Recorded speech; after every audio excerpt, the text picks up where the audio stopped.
Well, since Jackson's death on Thursday, his family's expressed concern over who was advising him in his final days, and there are several new questions this morning about Jackson's state of mind before he died.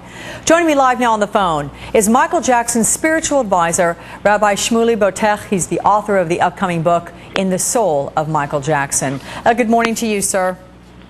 Good morning, Alex. How are you? I'm fine, thank you, and I hope you are too, given the loss of your friend and someone that you were advising for so long. When was the last time you talked to Michael, and what was his state of mind? Well, I haven't spoken to Michael in years, and to say former advisor is much more accurate. The fact is that you cannot stand around and watch someone you care about kill themselves.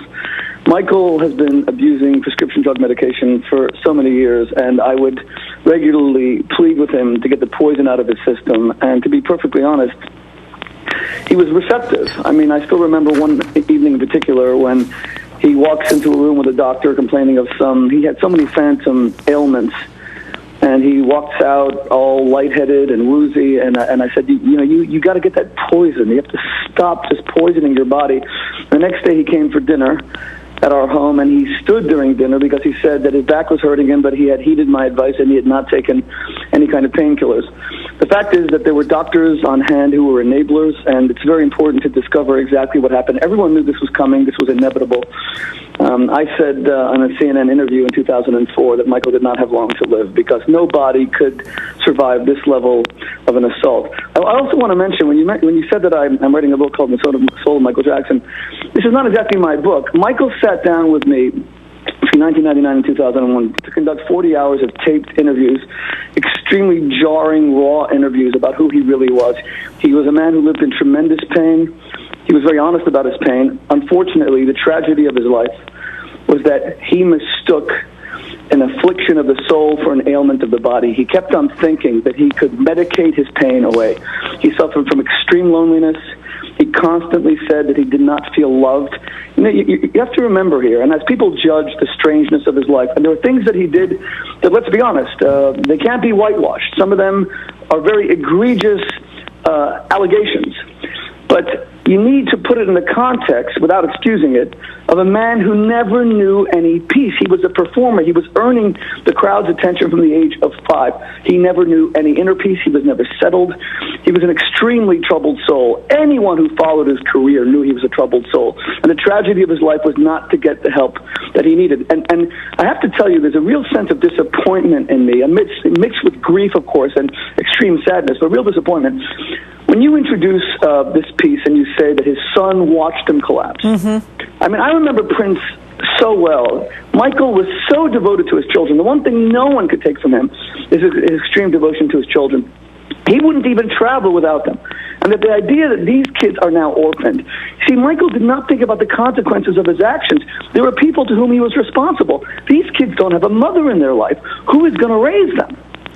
You bring up a very good point, and whether that's decided within the family circles or in court, that has yet to be decided. You talk about the 40 hours that you spent with him on tape. I mean, certainly you spent much more time with him between the years of 1999 and 2001. What was the most curious thing that you learned about him then? Was there anything that really surprised you during those interviews? Are you kidding? I mean, I cannot begin to describe the content. I mean, to be honest, this was supposed to be published years ago. Wait, Rabbi Shmuley, let me ask, though, because I mean, I could speak with you for hours if you were going to chronicle all of it, but I guess the question I want to ask is, was there something that surprised you that you're obviously a thinking man, you advise people spiritually, you're a man of the cloth, I mean, you can understand people's attitudes and approaches toward life versus that which the public knows. Was there something that struck you based on your experience? I mean, the public, we would be surprised by him all the time.